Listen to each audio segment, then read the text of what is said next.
nilang pagbibintang, no, sa iisang tao lang, na gusto po nilang isisi ang lahat ng bintang sa iisang tao lamang, no? Alam natin yan, mga kaibigan, no? So, yan po ang ating itatapik ngayon. Yan. Okay. So, eto na nga, mga kaibigan, unahin po natin itong bilyong-bilyong pera, no? Bilyon-bilyong pondo noong 2017, mga kaibigan, no? Master plan ng flood control ng Cebu, 2017 pa pala, at may naaprubahan din na pondo, no? So, yun po ang ating tatalakayin ngayon. Pero, bakit bumaha? Obvious na obvious, hindi po pinatupad, no? So, ito po mga kaibigan, no? Yung 33.5 billion na mukhang ninakaw lang ng past administration na 2017 pa pala, inabahan ang master plan ng flood control at may budget na rin, pero saan ito napunta? Ito ba yung sinasabi ni Digong na flood control, ghost flood control projects? Di umano, no? So mga kaibigan, bakit ito tinolerate ni Duterte, no? So guys, wala akong ilaw eh. Pumutok yung ilaw ko, no? Hindi pa nalalagyan ng ilaw, no? Kasi busy pa yung gagawa, no? Pero sa susunod na pagla-live ko dito, may ilaw na ako, no? So, kaya ang ginagamit ko lang muna ngayon ay yung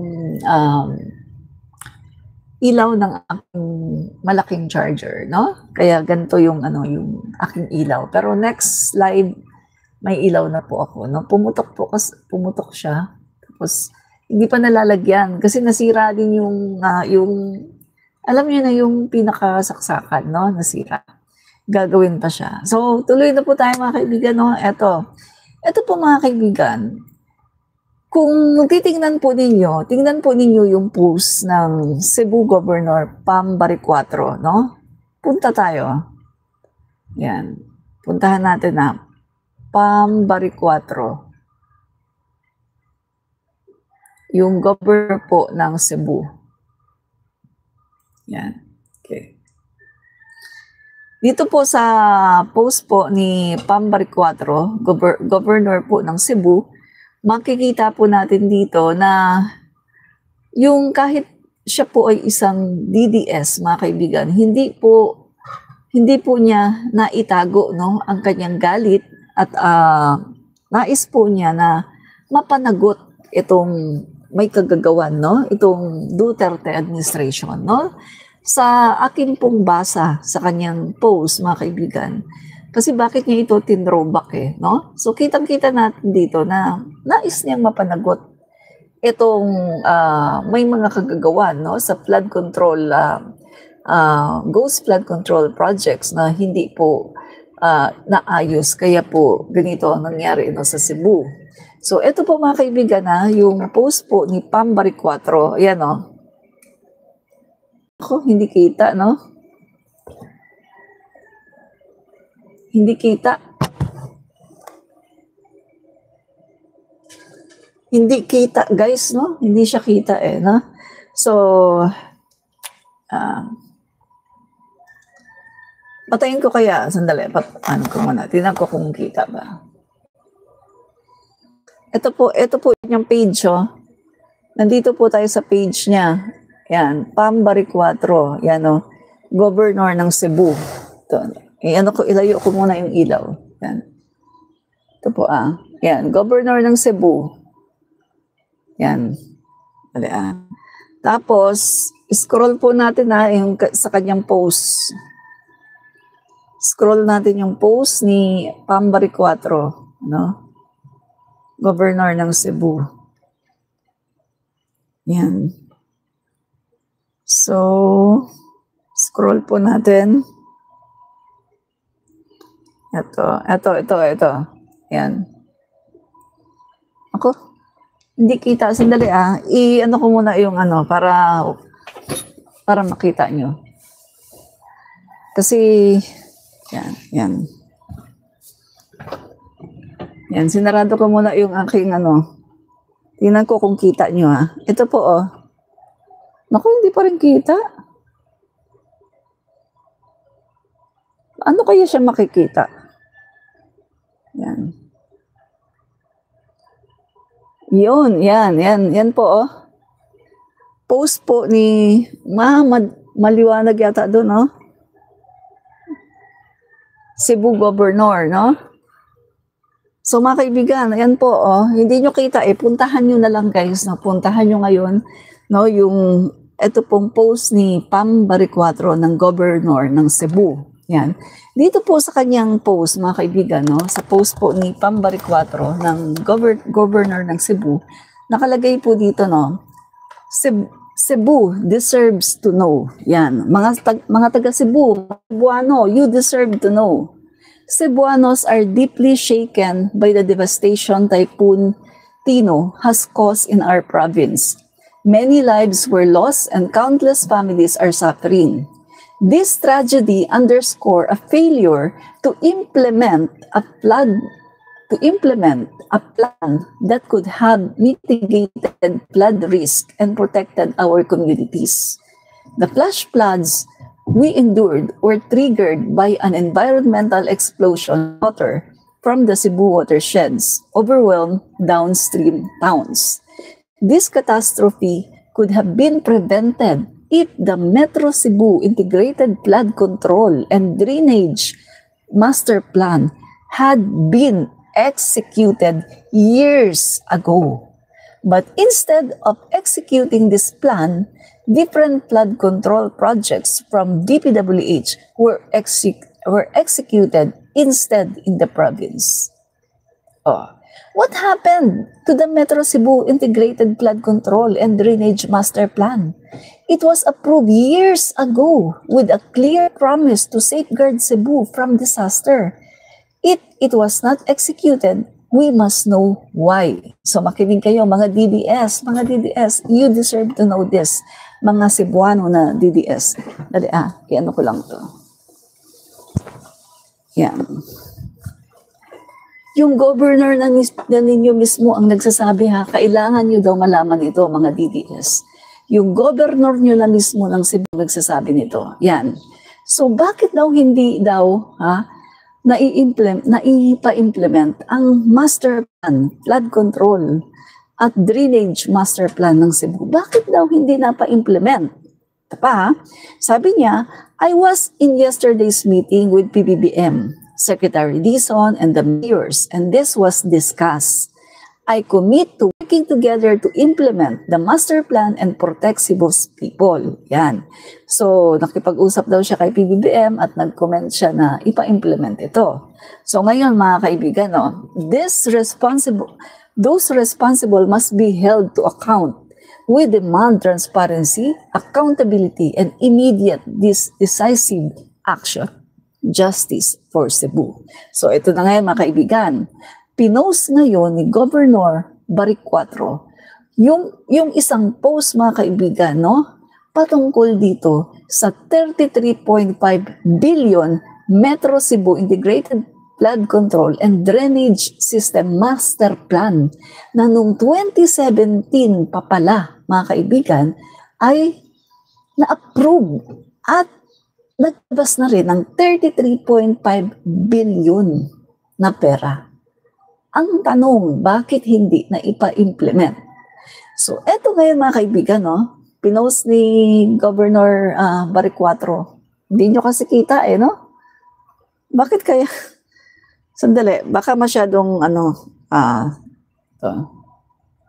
Yun, at least nakita na. Masyado palang maliwanag yung aking yung aking cellphone, Siguro dapat i-dark ko.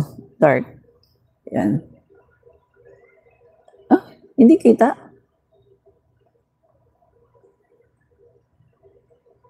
Ayun, post po ni Pam, Pam Baricuatro. Yan. Okay, so mga kaibigan i-discuss ko sa inyo. Ito po ang nakalagay dito, guys, The Office of the Presidential Assistance for the Visayas, OPAV, under then Secretary Michael Dino, expressed gratitude to then Public Works and Highways Secretary Mark Villar for approving major infrastructure project aimed at easing Metro Cebu's flooding and traffic problems. Tingnan niyo mabuti ha, makinig kayo mga kaibigan, makinig, no? In a Facebook post dated August 24, 2017, OPAB recalled that it was in July 2016 when Dino invited Villar to help address the region's long-standing flood woes. A year later, the Metro Cebu Integrated Flood Control and Drainage System Master Plan was approved.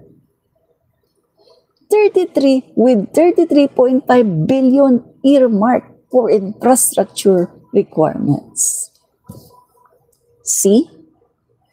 Finally, there is now a Metro Cebu Integrated Flood Control and Drainage System Master Plan and 33.5 billion pesos for the infrastructure budget. So meaning to say, 2016 nilatag yung master plan ng Cebu Flood Control and Drainage System para ma-mitigate or mabawasan no yung talagang pagbaha ng Cebu. At 2017 na-approve at naroon din ang budget na 33.5 billion. Ngayon mga kaibigan, yan yung tinatanong ngayon ni Pambari 4. Nasaan? The Cebuanos deserve to know this. Mga Cebuano, di ba maka Duterte kayo? Pero ang Duterte din na inyong sinamba ang nagpahamak sa inyo. Ayan pa, oh. Ito. Oh. Inilagay pa, no? Pinost pa ni Pambari 4. 2017. Ayan mga kaibigan, nandito pa yung picture ni Mark Villar. Oh. Kita niyo ba? Hindi kita, no? Hindi siya kita, guys, eh. Oh. Mark Villar, oh. 2017. Ayan, oh. 2017. Ayan si Mark Villar. So, ano po nakalagay dito? Okay. Tingnan natin, ha? Ayan. It was on July last year when PA Michael Dino invited Secretary Mark Villar to help Metro Cebu with its flooding woes. Yan. Tapos mga kaibigan, ayan na. Finally, there is now a Metro Cebu Integrated Flood Control and Drainage System Master Plan and 33.5 billion pesos for infra budget requirements is on its way. Ang tanong, saan nilagay ang 33.5 billion pesos? Anong sabi ni Pambari 4, Governor ng Cebu? Lahat ng flood control goes. Lahat substandard. Wala siyang sinabing maayos na flood control. Wala siyang sinabing maayos na drainage system. Lahat daw goes. Lahat daw substandard. Mga DDS, baka sabihin niyo pa fake news. Ay pakita natin yung yung sinabi mismo ni Pambari 4. Kasi mga DDS, hindi marunong tumanggap ng katotohanan no? Ayaw nilang tanggapin ang katotohanan, no? Basta patungkol sa katiwalian ng puon nila, wala silang tinatanggap, no, ng katotohanan. Yan. Pakita ko sa inyo, ha? Yung governor niyo mismo ang nagsabi, hindi kung sino-sino lang. Okay.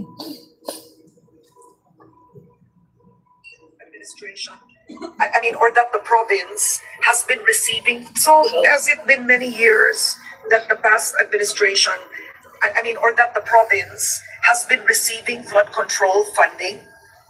Sa taon na po, alam niyo po ba ilang taon na? Panahon pa po ba ni Duterte? Ganun po ba hanggang ngayon? I think 2019. 2019. 2019, yes. So, noong 2016, it was also your predecessor, Governor Gwen Garcia, who was sitting in that chair. Were there flood control projects being built in Cebu then? Well, it's not for me to say, but what I can tell you is 2019 nagsimula. Okay, all right.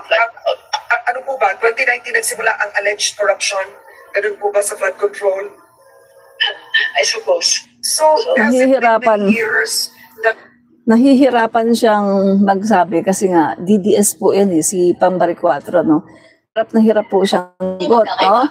Makita natin na gusto pa niyang hangga't maaari gusto pa niyang i-divert, no, yung issue, pero hindi po kasi po pwede, no? So sumagot na lang siya na I think 2019. Hindi po niya masabi na yes, no? Tinatanong po siya, Duterte administration ba? Hindi po niya masabing yes. So sinasabi na lang niya ay I think 2019, no?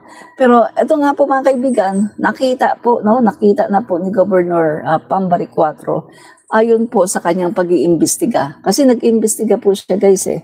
So kasi sa sobrang nagalit nga talaga siya, guys, dahil sa nangyari, no? So sa pag-iimbestiga niya, nakita po niya ang katotohanan na ito nga mga kaibigan ay from Duterte administration.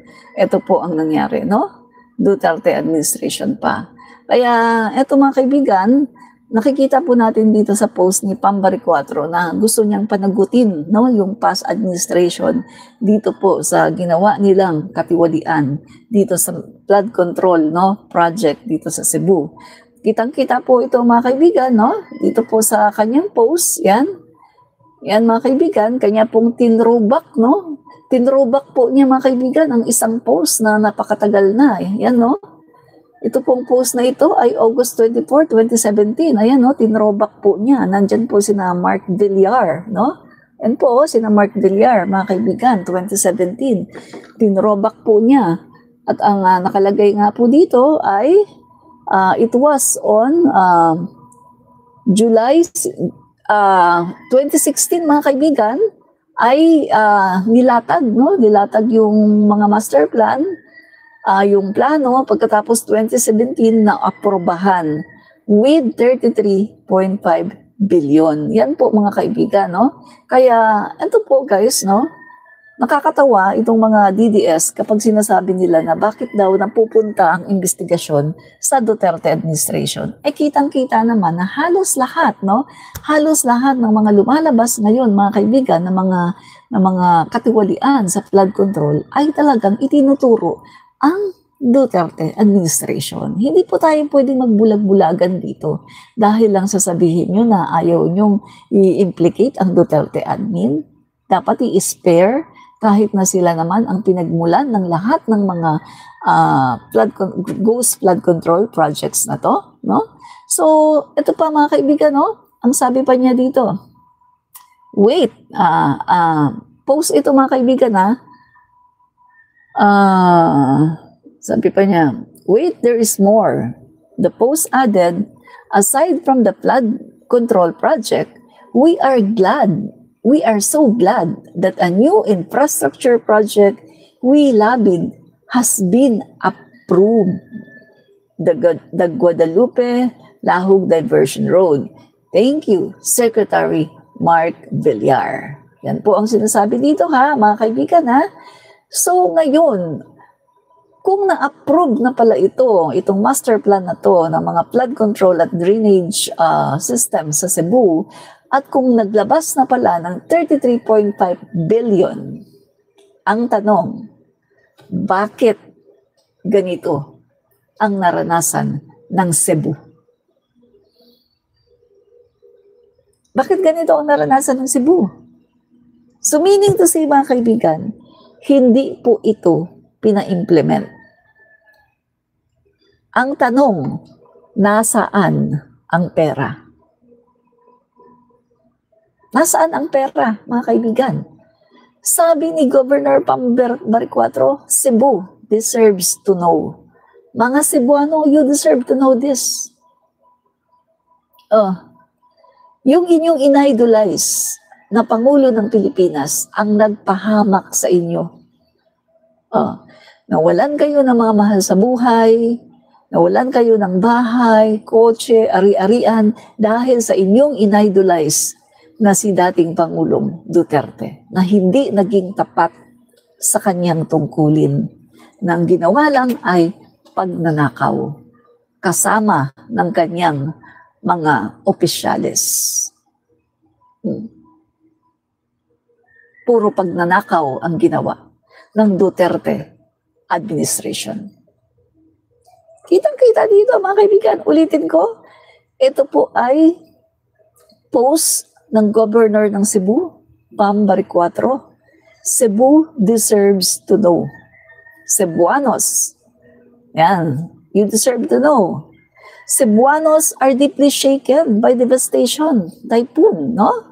So, atong sabi niya, itong catastrophe na to, ito ay hindi dapat na nangyari, mapiprevent kung nagawa lang, kung napa-implement lang ang Metro Cebu Integrated Flood Control and Drainage Master Plan.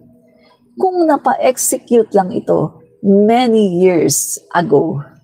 Ha? Mga kaibigan? Yan na. So, yan mga kaibigan, no? Oh. Mark Villar.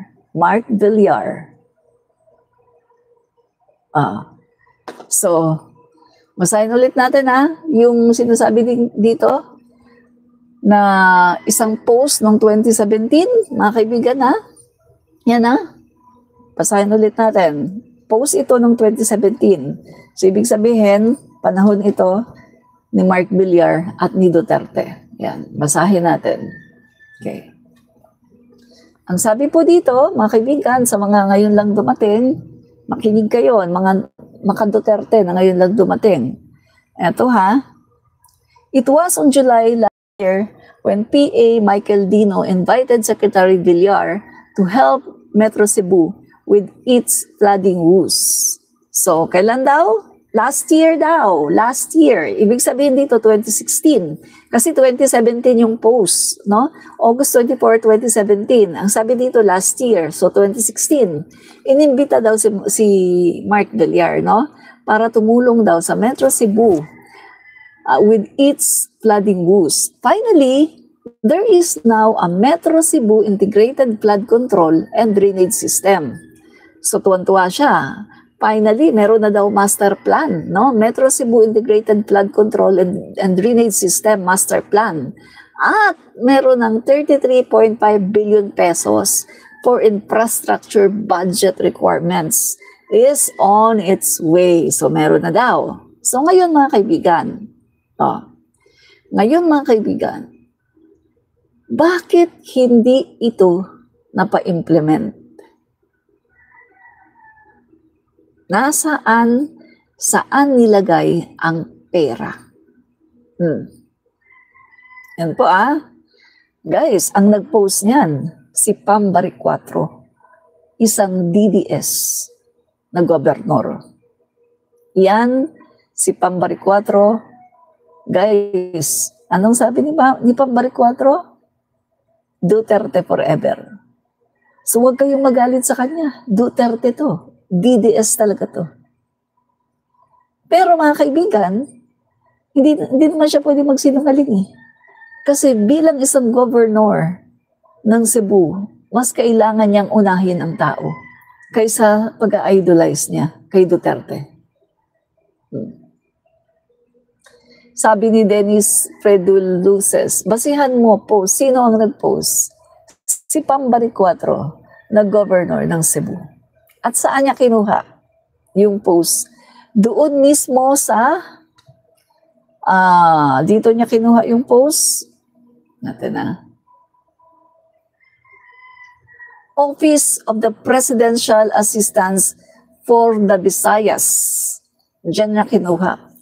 Isang isang government page na ito.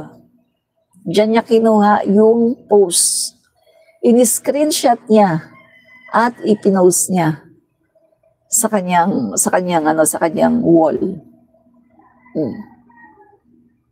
So legit guys, legit. August 24, 2017. Mga Cebuano, wag na kayong magbulag-bulagan. Yung inyong in-idolize na Duterte, nagpahamak sa inyo. Pinagnakawan kayo. Nasaan napunta? Sagutin nila yan. Nasaan napunta ang 33.5 billion We need accountability. Anong sabi dito ni Governor Pambaric 4? Cebuanos deserve to know the truth. Kailangan nyo daw malaman, mga Cebuano. Puntahan nyo ang page ni Pambaric 4. Puntahan ulit natin. Yan. Cebu Governor yan. DDS yan, guys. Hindi yan Mac Marcos. DDS yan. Alam niyo naman, no? Yan. Pero bilang isang governor ng Cebu, kahit na DDS siya, kailangan niyang sabihin ang katotohanan at kailangan niyang unahin ang kanyang mga kababayan sa Cebu, no? Yan po, mga kaibigan. Okay. Punta po kayo, no? Punta kayo sa post ni Pambaric 4. Ito po, 5 days ago. Ito po yung post niya, 5 days ago po ito. Pambaric 4. Hindi kita, no? Masyadong, dali, maliwanag yata. Dali, 5 days ago. Yan, no? Pambaric 4. Cebu deserves to know the truth. Yan. Mark Villar. Si Mark Villar po nandyan. Yan po ang kanyang post. At ang dami na palang nakakita ng post niya. Ang dami nang nag-comment. No? Basa nga tayo dito sa mga nag-comment. Basa tayong konti. Tama yan. Huwag kang makinig sa mga panatikong DDS. Ang Cebu ang tutukan mo. Yan. Ito naman. Sabi naman ng isa, Pambaric 4, I'm happy to hear this gob. No political colors. The willingness to serve and save Cebu. Kadako ni mug kasing-kasing sa Cebu gob. Please start it with you and the people who can execute changes. We Cebuanos will owe you a lot and the future generations. Millennials are aging right now. Yes, we are in our 40s, but what we're scared of is the Cebu when our kids are in the primes, no? So, I truly salute and appreciate the transparency and integrity you are showing in serving the island of Cebu. So, marami pong natutuwa sa kanya, mga kaibigan, kay Pambaric 4. Maraming natutuwa na in-expose niya ito. Na kahit siya ay isang DDS, mga kaibigan, ay in-expose po niya ito, mga kaibigan. At gusto po niyang panagutin ang past administration patungkol po dito sa hindi pina-implementa na master plan ng Cebu, no, sa flood control. At ang tanong nga po dito, nasaan napunta ang 33.5 billion? No? Saan po napunta? Saan nilagay ng past administration ang pera? No? So, yan po mga kaibigan.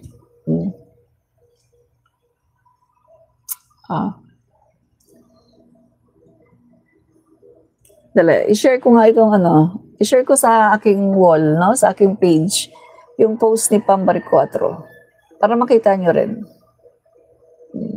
Yan, share ko na. Yan, makikita na yan mga DDS. O mga DDS, tingnan nyo. Tingnan nyo, ha? Share ko na sa aking page. Yan. Para kayo na ang bahalang tumingin, no? Kayo na ang bahalang tumingin, guys, no, mga DDS. At kung kayo ay panatiko pa rin, nasa sa inyo na yan, no? Kung gusto nyo talagang maging panatiko sa isang dating Pangulo ng Pilipinas na hindi gumawa ng tama sa inyo, no? Yan. So, lagyan natin ang caption. 33.5 billion.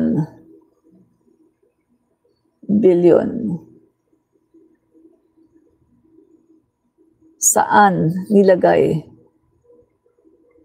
ng past administration? Bakit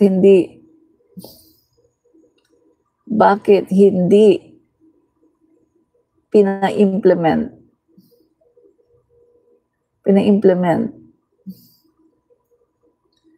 ang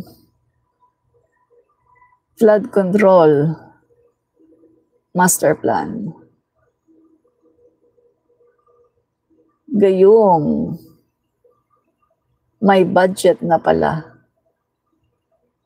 May budget na pala. Yan.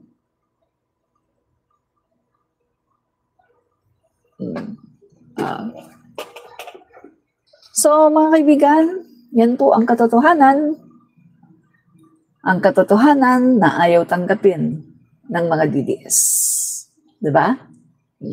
Pero kailangan yung tanggapin. Unahin natin ang ating bansa, unahin natin ang mga Pilipino bago ang pagiging panatiko. Diba? Yan. So, mga kaibigan, dito na tayo sa pangalawang topic natin. No? Second topic natin, guys. Yan. Okay. So, yung pangalawang topic natin, mga kaibigan, yan. Okay. Kapag ang isang tao ay inaakusahan, bawa ikaw, inaakusahan ka, papayag ka ba na basta-basta ka na lang kasuhan or basta-basta ka na lang ikulong na wala namang nakitang ebidensya, na wala namang na-prove na ikaw ay nagkasala? Papayag ka ba nun? Siyempre, kung ako ang tatanungin mo, hindi ako papayag. Kailangan may ebidensya. Diba? Okay. So, mga kaibigan, no? Ito,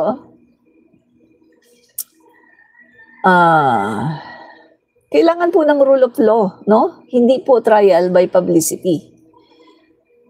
Kung titingnan natin, mga kaibigan, etong mga nagbibintang, no, sa ating dating speaker Martin Romualdez ay puro lang trial by publicity. Wala po silang inilalatag na concrete na ebidensya. Kung inyo pong napanood, no, si Amy ay puro po yung latest po na statement ni Amy, no, sa Senate. Sabi po niya, balita daw niya kasi ito daw si Martin gagawin daw state witness. Kaso hindi na daw natuloy kasi nahiya daw, etc. etc. Ang dami niyang accusation. Well, mga kaibigan, matagal na po, nung pumutok po ang balitang yan, sinabi na mismo ng ating Department of Justice, sinabi na mismo ng Ombudsman na hindi totoo. Unang-una sa lahat, hindi po pwedeng maging state witness si Congressman Martin Romualdez. Hindi siya po pwedeng maging state witness. Bakit? Pag sinabi mo kasing state witness ka, ibig sabihin, kasama ka sa krimen. Yun po ibig sabihin nun, kasama ka sa krimen. Alam mo lahat, nakita mo lahat, narinig mo lahat, kasama ka sa gumawa ng krimen. Kaya ka nga ginagawang state witness. Kasi, nandoon yung first-hand knowledge, first-hand experience mo na gumagawa kayo ng krimen. Yun po ang pagiging state witness.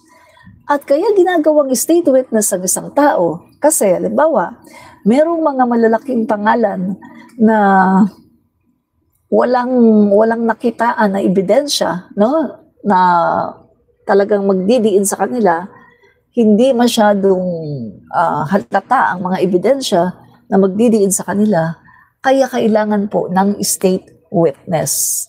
Ang state witness na ito ay isang tao na gumanap ng krimen, kasama sa krimen, pero lesser accountability. Kaunti lang ang kanyang krimen na nagawa. Yan po ang mga ginagawang state witness. The reason kung bakit hindi pwedeng gawing state witness ang mga diskaya dahil sila po ay primary suspect. Sila po ang nakinabang, sila po ang talagang nagkamal ng bilyong-bilyong pera, limpak-limpak na salapi. Ibig sabihin, hindi sila pwedeng gawing state witness kahit nakasama sila sa krimen, hindi po pwede kasi ang dami po nilang kinita. At sila po, hindi po sila yung parang accessories lang, nandun sa krimen, naging accessories lang, tagatingin lang, tagabantay lang. Hindi po ganun eh. Sila po yung mga primary primary players, kumbaga, no? Itong mga diskaya, kaya hindi po sila pwedeng gawing state witness. Same with Congressman Martin Romualdez, hindi siya pwedeng gawing state witness dahil hindi po siya sangkot. Hindi po siya kasama sa krimen. Ang pagkakaiba po, no, ng diskaya at kay Martin Romualdez, ang diskaya, hindi siya pwedeng gawing state witness kahit nasangkot sila, hindi sila pwedeng gawin na state witness dahil napakarami nilang yung participation nila sa krimen ay kumbaga primary po. Sila po yung nagkamal ng limpak-limpak. Sila po talaga yung talagang kumbaga primary suspect. Si Congressman Martin Romualdez, hindi siya pwedeng gawing state witness dahil hindi siya sangkot sa krimen. Hindi siya kasama sa gumawa ng krimen. Walang paper trail, wala ang pangalan niya, wala ang pirma niya, wala ang kanyang presensya. Meaning to say, wala siya sa krimen.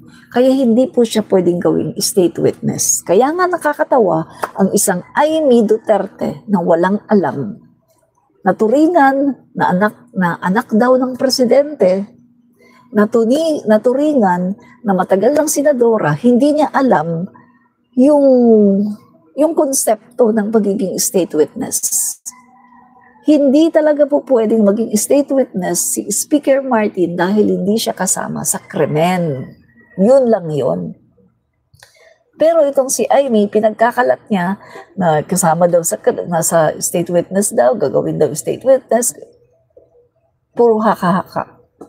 Kesyo narinig niya, kesyo ganito, kesyo ganyan. Haka-haka, chismosa, marites. Kumbaga, no? So, sabi pa ni Amy, alam naman natin kung sino yung mga kung sino yung mga nagnakaw dyan. Hello? Chis Escudero, may paper trail. Chis Escudero, may pangalan, may pirma.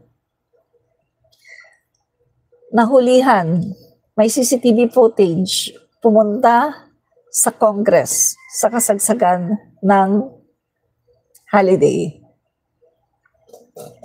Chis Escudero, nahuli ang kanyang 142 billion insertions. Maraming ebidensya. Tinuro ng USEC, ng DPWH, itinuturo din siya ng mga city engineers. Malinaw ang ebidensya kay Chis Escudero. Pero, hindi siya binabanggit ni Amy.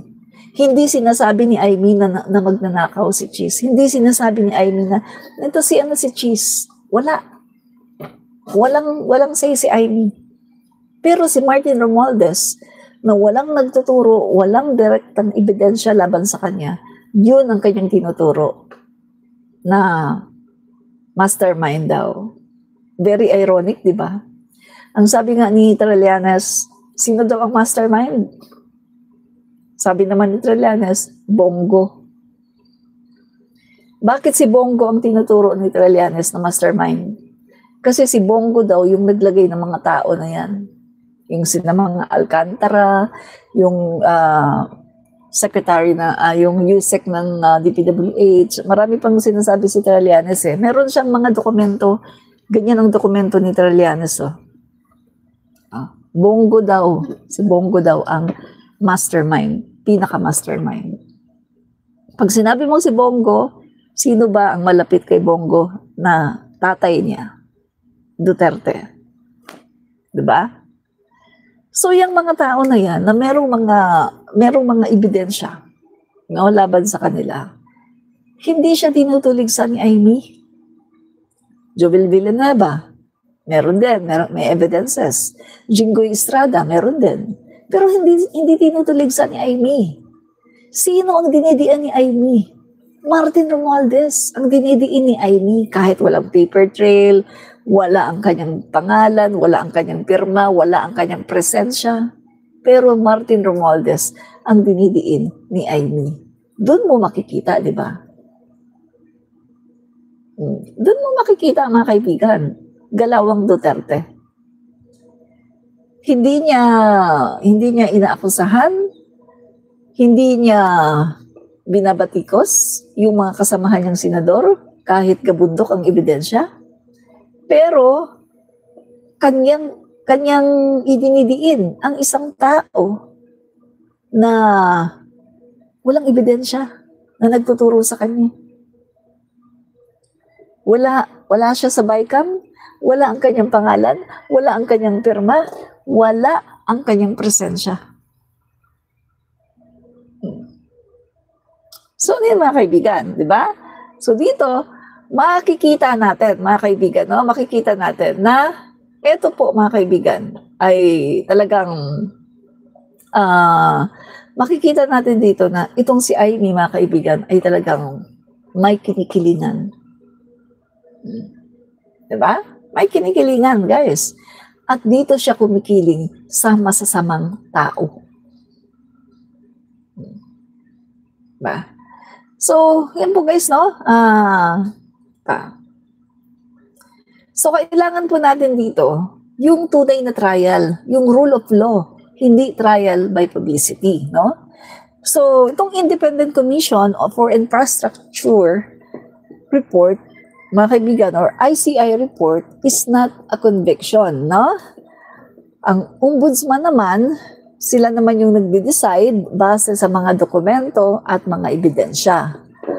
Not for trending posts or political noise. Public officials must be judged by proof, not propaganda. Yan po. Hindi porke headline, guilty na. The ICI can recommend, but only the ombudsman can decide, and only if, mga kaibigan na, only if may ebidensya, no? Yan. So, only if may ebidensya, no? Investigate, yes, but trial by publicity, never. Ang hustisya, hindi pa trending. Kailangan ito ay nakasalalay sa ebidensya. Diba mga kaibigan? Yan mga kaibigan eh. Kailangan ebidensya, hindi trial by publicity. Diba? Guys ha? Okay. Wait,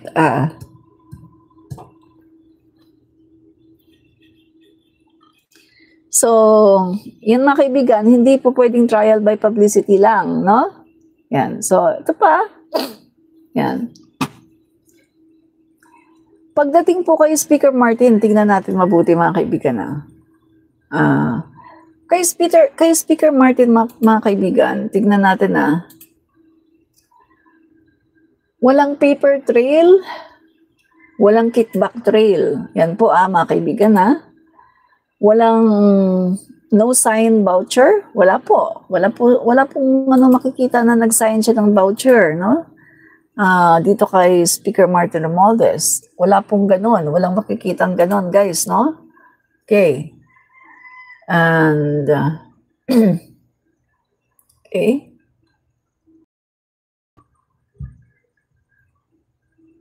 Okay.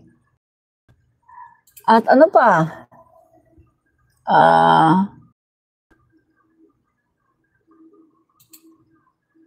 Okay, mga kaibigan, no? Okay. Walang voucher, no fund releases, no contractor links tied to Romualdez, no? At ang the witnesses already discredited for falsified affidavit, no? So yan mga kaibigan ha, yung witness, yung kaisa-isang witness ay falsified po ang kanyang affidavit. Anong sabi ni Amy kahapon mga kaibigan? Anong sabi ni Amy kahapon? Ang sabi po ni Amy kahapon mga kaibigan ay pinagbibintangan daw na sinisira daw, no? Sinisira daw si Gutesa, sinasabihan daw na si Gutesa ay falsified daw yung kanyang affidavit, hindi naman daw totoo. Pero mga kaibigan, magising kayo. Sino ba ang nagsabi na falsified ang ebidensya? Ang falsified itong affidavit ni Gutesa. Sino ang nagsabi? Di ba yung korte? Yung NBI mismo? RTC ang nagsabi. RTC ang naglabas ng desisyon. Ang nagsabi na forged at falsified po ang affidavit ni Gutesa, hindi kung sino-sino lang. Bakit ito hindi mapaniwalaan ni Amy? Akala ko ba rule of law tayo? Akala ko ba dapat maniniwala tayo sa batas? Batas na nga ang nagsasabi. Rule of law ito. Pero ayaw paniwalaan ni Amy dahil hindi swak sa kanilang naratibo.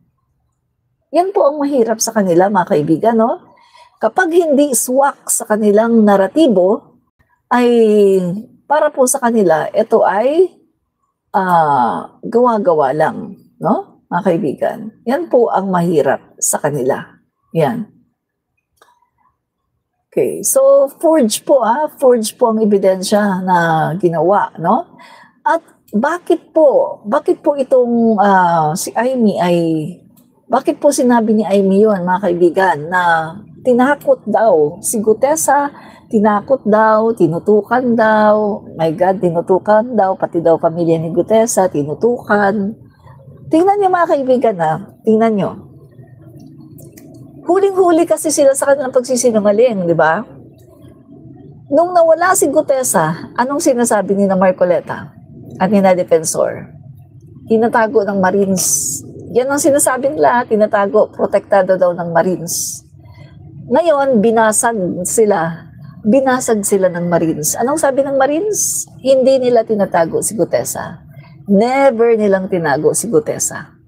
At dahil nabuko na ang kasinungalingan ng mga Duterte camp, no, mga Duterte camp, dahil nabuko ang kanilang kasinungalingan, nalaman na nagsisinungaling sila na si Gutesa daw ay tinatago ng Marines, gumawa sila ngayon, mga kaibigan, ng ingay at si Amy ang kanilang ginamit. Kasi si Amy yung nakikita nila na magandang gamitin kasi kapatid ng Pangulo eh. 'Di ba? At si Amy, himod puwet yan kay Duterte. So ang sabi po ni Amy, tinakot daw ang pamilya ni Gutesa, tinutukan daw ang pamilya ni Gutesa. Ay my God, sino ba ang mahilig manakot? Sino ba ang kumakausap ng assassin? Sino ba ang nangungontrata?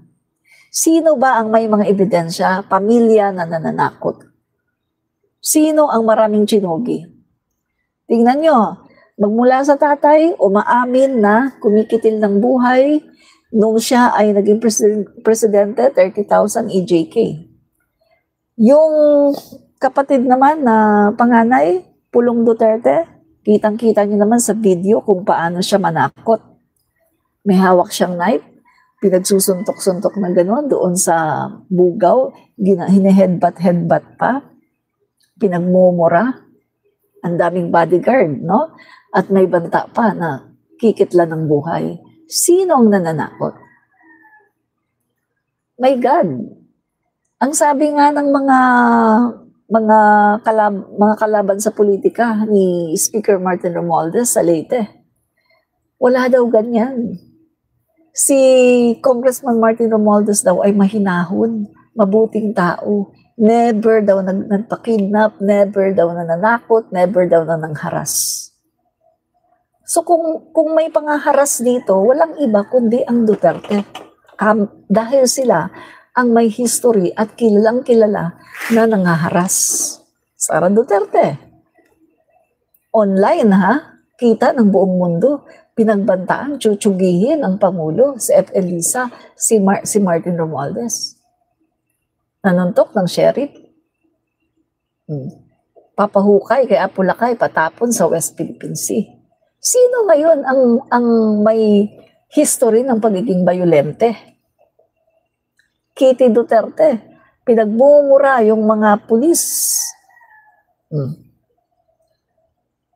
Sinaktan yung mga pulis.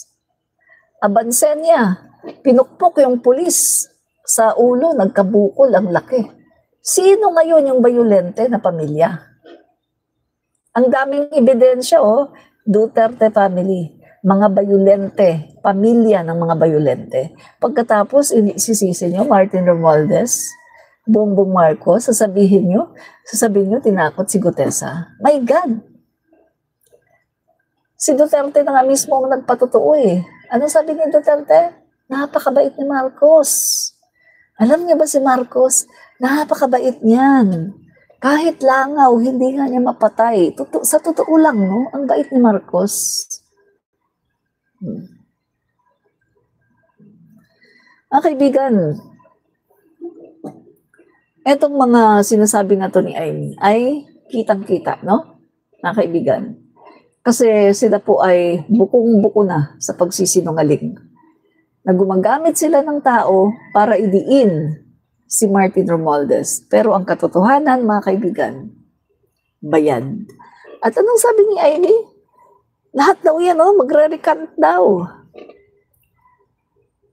Hindi, sabi niya, hindi daw siya magtataka pag dumating yung isang araw na si Gutesa, babaliktad rin yung statement niya. Kasi tinakot daw. Bakit sinasabi niya ni Amy, inuunahan niya? Kasi, mga kaibigan, mukhang si Gutesa ay nakakapag-isip na ng mabuti. Mukhang nare-realize na ni Gutesa na hindi siya dapat nagpagamit sa mga Duterte. Mukhang na-realize na ni Gutesa na masama ang kanyang ginawa, na siya ay nagdiin, no? Diniin niya si Speaker Martin Romualdez kahit wala naman talagang katotohanan. Kaya etong si Amy, come to the rescue, o kailangan i-rescue ang mga Duterte kasi ito bukong-buko na eh. Bukong-buko na sila sa kanilang ginawang pagsisinungaling. Kita niyo naman mga kaibigan, no? Yung affidavit ni Gutesa, hindi niya alam kung ano nakasulat. Mas alam pa ni Marcoleta kung ano ang nakasulat sa affidavit. At si Defensor, sa isang interview sa kanya, sa bilyonaryo, umamin siya na tinulungan daw nila si Gutesa na gumawa ng affidavit. At sila pa nga daw ang nag-Google kung saan daw magpapanotaryo.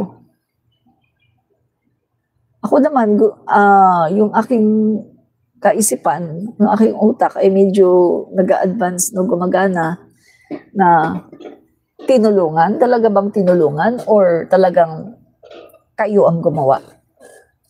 Kasi kung tinulungan lang nila si Gutesa na gumawa ng affidavit, dapat at least alam ni Gutesa ang nilalaman.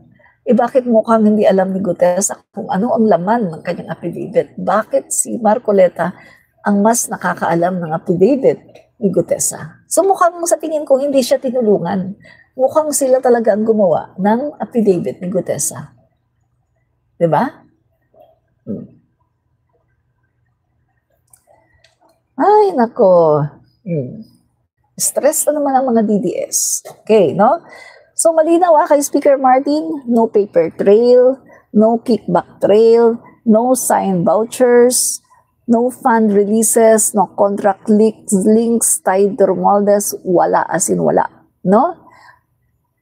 Unlike dito, sa mga Duterte, sa mga sumabit, meron eh. Katulad na lang Chis Escudero, ang daming guys, ang daming ebidensya, may money trail pa. Balik natin Sara Duterte. Ang daming ebidensya kay Sara Duterte patungkol sa confidential funds. Lahat nakita di ba sa good governance hearing sa House of Representatives, lahat pirma ni Sara. Oh. So yan, may mga ebidensya. Pero pagdating kay Martin Romualdez, walang ebidensya. Walang money trail, walang kickback trail, walang signed vouchers, wala as in lahat. Wala. Wala rin ang kanyang presensya. Diba? So, unlike senators in past scandals, no? Mga kaibigan, kasi itong mga senator na may mga nasangkot, mga kaibigan, ay mayroong mga ebidensya, no? So, even investigators admit the speaker's role is supervisory, not operational. Diba? Kasi yun naman talaga eh. Ang role ng speaker ay hindi po operational, kundi supervisory lang. At kung nakikita naman natin yung galaw ng 20th Congress, nakita naman natin, di ba? Yung 20th Congress, pinapabayaan lang ni Speaker Martin Romualdez na gumulong yung kanilang paggawa ng kanilang mga trabaho. Nakita niyo naman siguro yung mga iba-ibang committee, di ba? Independent sila. Hindi sila pinapakialaman ni Speaker Martin Romualdez. Independent sila. Merong trust sa kanila si Speaker Martin Romualdez. Tandaan nyo yan, hindi po operational ang trabaho ng speaker, kundi supervisory. Diba? So, ano pa? Kung talagang may kasalanan, dapat may resibo.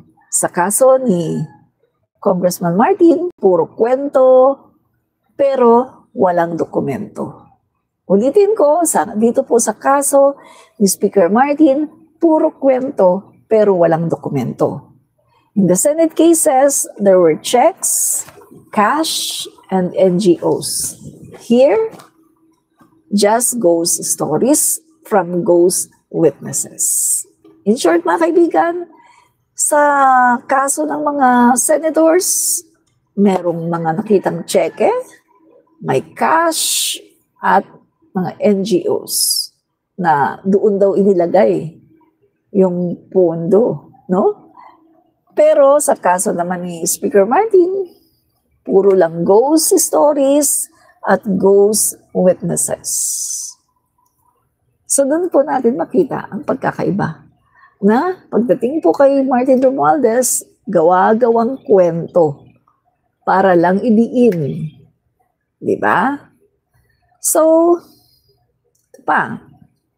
Eto mga kaibigan huwag nating kakalimutan do. Senate flood control. Ito insertions Senate insertions balloon to 142 billion, dwarfing the House share of 93 billion. So magkano yung insertion ng Senate? 142 billion. Sa Congress, 93 billion. Kanino mas malaki? Insertion ba ng Congress or insertion ng Senate? Saan ang mas malaki? Yung 142 billion ni Cheese or etong 93 billion ng Congress? Saan ang mas malaki? Obvious naman, mas malaki ang 142 billion. Diba? Yan. Okay, so many of these allocations were to flood control projects, now under probe for being ghosts, overpriced, or substandard. Contractors tagged in these anomalies are Senate endorsed, not House link. The public deserves to know who really benefited from those insertions. Sino daw ang may pinakamalaking insertions na inilagay doon? Si Chis Escudero? Number 1, Bulacan. Number 2, Sorsogon. Diba? Kita yan May data. Sino ang naglagay ng 142 insertions? Chis Escudero. Sino ang pinakamalaki? Bulacan. Joel Villanueva. Pangalawa, Sorsogon. Chis Escudero. Diba? Pero bakit tahimik si Amy pagdating doon? Bakit tahimik si Amy Duterte pagdating sa kanyang mga kasamahan? Bakit mukhang hindi niya binabatikos at hindi niya idinidiin ang mga senador na sangkot? Pero yung isang speaker, dating speaker Martin Romualdez, ito ang kanyang gustong idiin. Kahit walang money trail, walang pirma, walang pangalan niya, wala ang kanyang presensya, walang mga dokumento, walang cheque, wala, as in wala. Kundi ghost stories, ghost witness lang. Pero gusto ni Amy, idiin at gawing mastermind si Martin. So ngayon, alam na natin kung bakit. Kasi, galit siya kay Martin dahil, syempre mga kaibigan, Duterte, I love tatay Digong. Kailangang idiin ang pinsan. Bakit? Kasi, para matanggal si BBM. Yan ang kanilang aim. Tanggalin ang Pangulo. O bukas na yan guys Ano ba ngayon? 14? 14 ba ngayon o 13? Guys sa 15, Ay, hindi, 16. 16 po sila magrarally, no? 16. Sa 16 po sila magrarally, guys. No? So, abangan natin yan, no? So, ito pa. Kung sino ang may pinakamalaking pondo, siya ang dapat unang busisiin. 142 billion sa Senado, nasaan ang mga proyekto? Flood control daw, pero baha pa rin. Saan napunta ang 100 billion insertions? Some senators got billions for flood projects na ghost pala. Pero si Martin, walang pirma, walang project, sinisisi pa rin. So guys, paano yan? Si Speaker Martin, former speaker, walang project, walang pirma, walang money trail.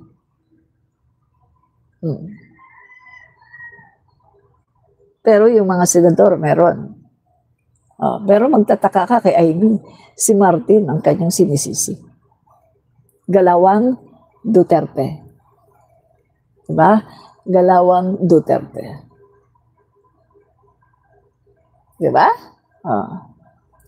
So, ito mga kaibigan, no? Kita natin yung selective outrage nitong mga DDS, no? Ito yung kanilang political agenda, no? The timing and tone of attacks suggests politics, not justice. Ginagamit po nila itong issue, mga kaibigan, ng flood control, ghost flood control na to, na mga issue, ginagamit po nila itong issue, mga kaibigan, para papagsakin ang Pangulo. Take note ha, bakit ba nagkaroon ng malalaking investigasyon? Bakit ba naging aware ang tao? Dahil ang Pangulo, inilabas niya yan sa SONA. At ang Pangulo ay tumawag ng full investigation para imbestigahan ang lahat ng mga anomalya sa flood control projects. 10 years. 10 taon daw ang duration, no? So meaning to say, mula ngayon hanggang 2015. Kasi 10 years eh. 2015 or 2016. 10 years. So, makikita pa rin, no? Talagang madidig ang Duterte administration. Kasi 10 years eh. Pinapaimbestigahan ng Pangulo 10 taon. Kailangang imbestigahan, no? At so far, sa mga nakikita ngayon, mga kaibigan, lahat ng mga ghost flood control projects ay puro sa nakaraang administrasyon. Nakikita po ngayon eh. Merong may ebidensya guys eh. Yung mga flood control projects ng mga ghosts, halos lahat past administration. Halos lahat guys, no? So, yan po guys, Senate allies controlling key committees are deflecting attention from their own involvement. The ICI was meant to fix the system, not to become a weapon for political survival, no? So, mananotice po natin yung pattern every time na lumalabas ang Senate fund anomalies, biglang may bagong issue, no, kay Congressman Martin. Selective outrage is the best cover-up. Yan po ang ginagawa ng mga kampo ng Duterte. Yung may hawak ng 142 flood control funds, tahimik, no, si Chis Escudero, no? So yan po mga kaibigan, no? Pero ito pong mga to, kahit si Chis Escudero, malaki ang ebidensya. Itinuturo ng USEC, itinuturo ng mga city engineer, district engineer. So walang kawala yan mga kaibigan. Mahihirapan po si Chis Escudero. Lalong-lalo na, nandun yung pangalan niya, nandun ang kanyang pirma. So mahirapan po yan. At may money trail. Mahirapan po yan mga kaibigan. Hindi yan makakalusot, no? Ito pa. Tingnan natin mga kaibigan yung budget process, no, mga kaibigan, is bicameral. No? Tingnan natin both House and Senate approve, both sign off. Sino yung nasa BICAM? Ipaalala natin sa mga tao, dalawang tao lang ang pumirma sa BICAM. Ito yung smallest committee, no? Yung BICAM na to, 2 tao lang. Sino ang nandun? Si Saldico at si Chis Escudero. Sila lang ang nag-finalize ng budget na yan. 2 tao. Andun ang kanilang pirma, nandun sila. No? So, ito po mga kaibigan, kung meron mang mga irregularities, accountability must be shared, not duped on one man. This is about systematic reform, not political demolition. O nga naman, kung may mga irregularities nga naman, no, yung accountability, dapat sa lahat ng tao na involved dito. Bakit mukhang kailangan si Martin Romualdez lang ang kasuhan at ikulong? Doon kayo magtataka di ba? Kasi si Amy, isang tao lang ang kanyang sinasabi, no, na mastermind Martin Romualdez lang. Pero hindi niya binabanggit yung Chis Escudero, yung Jinggoy, yung Joel Villanueva. Nakitang-kita naman, no, yung kanilang participation. Hindi niya binabanggit. Di ba? So, mga kaibigan, kitang-kita natin yan. Yan, budget is teamwork. Kung may mali, parehong dapat managot. The Speaker doesn't approve flood control projects. DPWH and DBM do with Senate concurrence, no? So, fix the system. Dapat na i-fix at huwag i-weaponize. Romualdez already cooperated, submitted an affidavit, and appeared under oath. The next step should be institutional reform, transparency in BICAM proceedings, contractor blacklist, COA auditing, or flood control spending. The goal, stop ghost projects, not start with hunts, no? If this probe leads to real reform, well, maganda. But if it's just politics in disguise, sayang ang pagkakataon. We need to clean up flood control projects, not create new scapegoats. Diba? Yan mga kaibigan, no? So, kung maalala nyo mga kaibigan, no, si Congressman Martin Romualdez ay bumaba po sa pagiging kongresista. Ano po ang sabi ni Congressman Martin Romualdez nung siya ay nag-resign?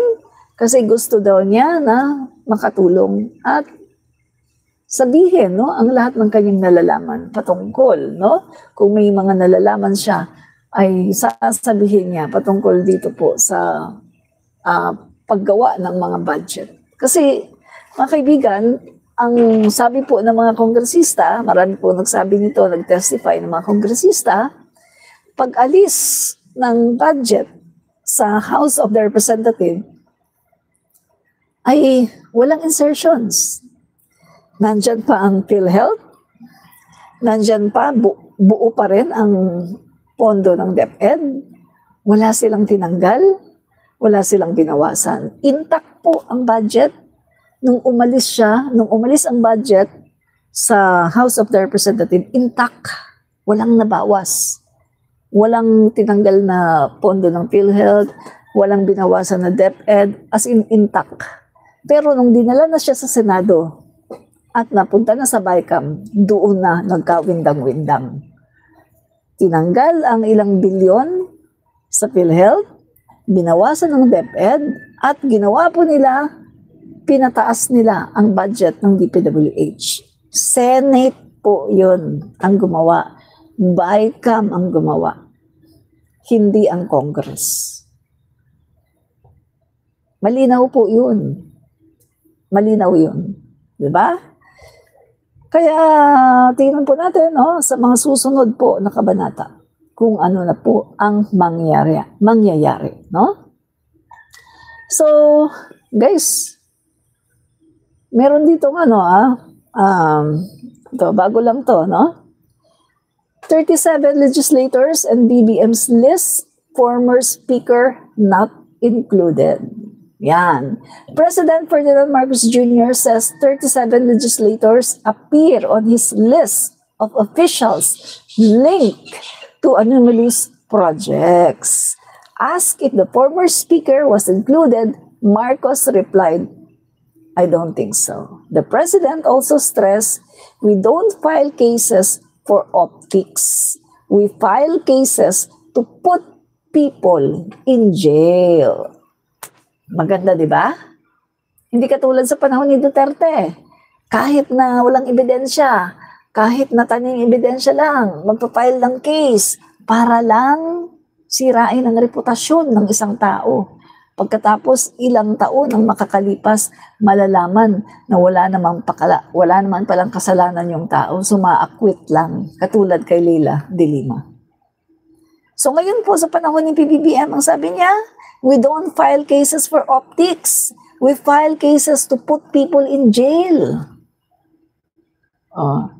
So bakit mo nga naman kakasuhan ang isang Martin Romualdez kung wala namang matibay na ebidensya? Kakasuhan mo, magsasayang lang ng laway, magsasayang lang ng pera ng gobyerno. Pagkatapos, ilang years, makakalaya siya dahil walang ebidensya. Kailangan kung magkakaso, dapat matibay. Diba?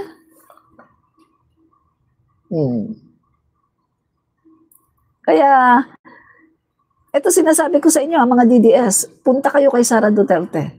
Kasi si Sara Duterte, noon pa niya inaakusahan si Martin na magnanakaw daw Punta kayo kay Sara Duterte, humingi kayo ng ebidensya. Palagay ko marami siyang ebidensya. Baka maraming ebidensya si Sara, pumunta kayo kay Sara. No? Manghingi kayo ng tambak na ebidensya para maipakulong nyo si Martin Romualdez. Diba? Kasi sabi naman ni Sara, hindi naman daw siya nag-aakusa pag walang ebidensya. So, kapag ganun po yung sinasabi ng isang tao, hindi daw siya nag-aakusa pag walang ebidensya. So, meaning to say, marami siyang ebidensya. So, puntahan niyo si Sara at hingin yung ebidensya, ibigay niyo sa ombudsman para makasuhan si Martin Romualdez. Okay? Okay. Now, okay, so, yan mga kaibigan Ito pa, sabi ni PBBM, no?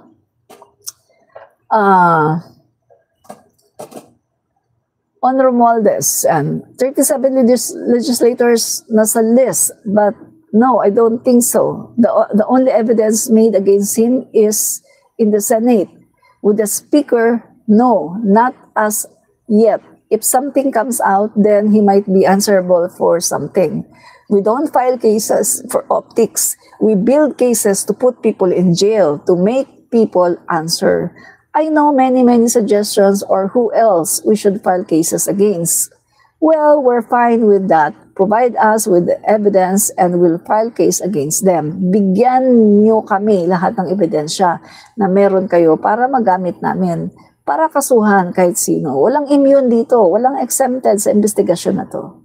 So yan po ang hamon ni Pangulong Marcos. Kung meron kayong maipakitang ebidensya laban kay Speaker Martin Romualdez, then kakasuhan po ng gobyerno. As simple as that, mga kaibigan. So go! Go! Mga DDS! Go! Hanap kayo ng ebidensya. Make sure na this time hindi na kayo papalpak. Kasi yung unang attempt nyo, palpak kay Gutesa. Make sure na kung gagawa ulit kayo ng tanim ebidensya, kailangan perpekto para talagang madiin dito si Martin Romualdez. Ba? Yan po ang katotohanan. Nakakaawa kayo, mga DDS. Yak, yak, yak, yak. Yak, yak kayo, iyak.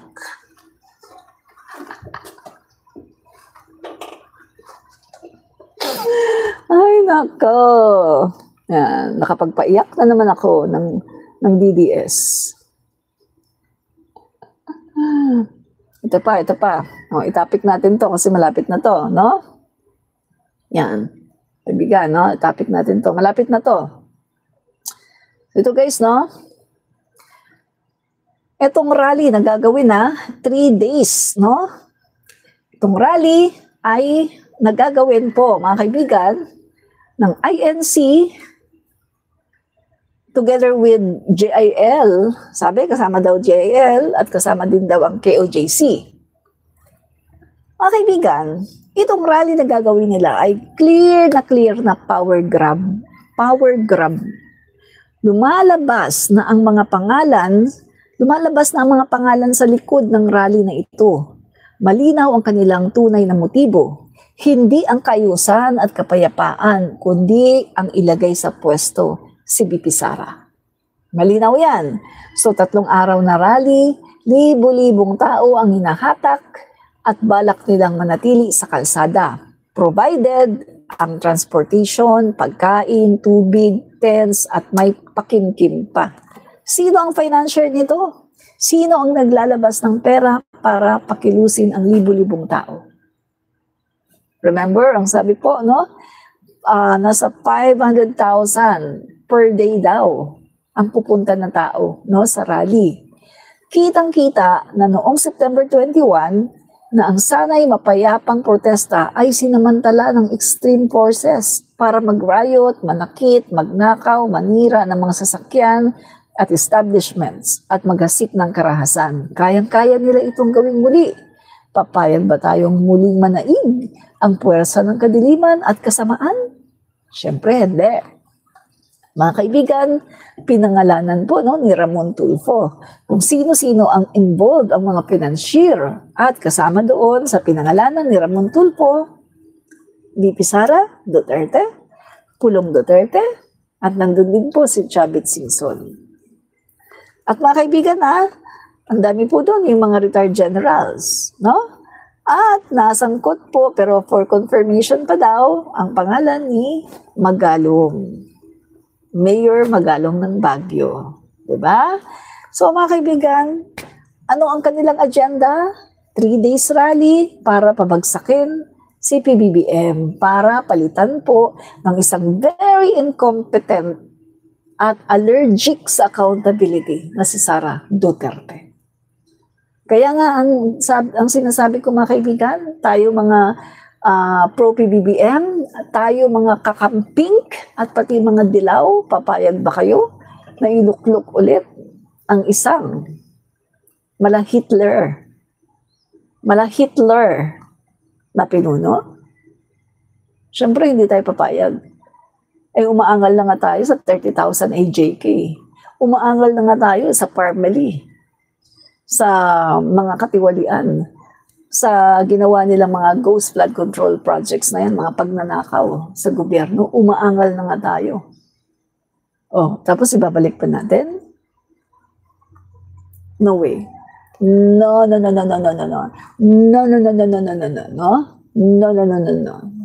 So, mga kaibigan, no? So, natakil na po natin ang ating lahat ng mga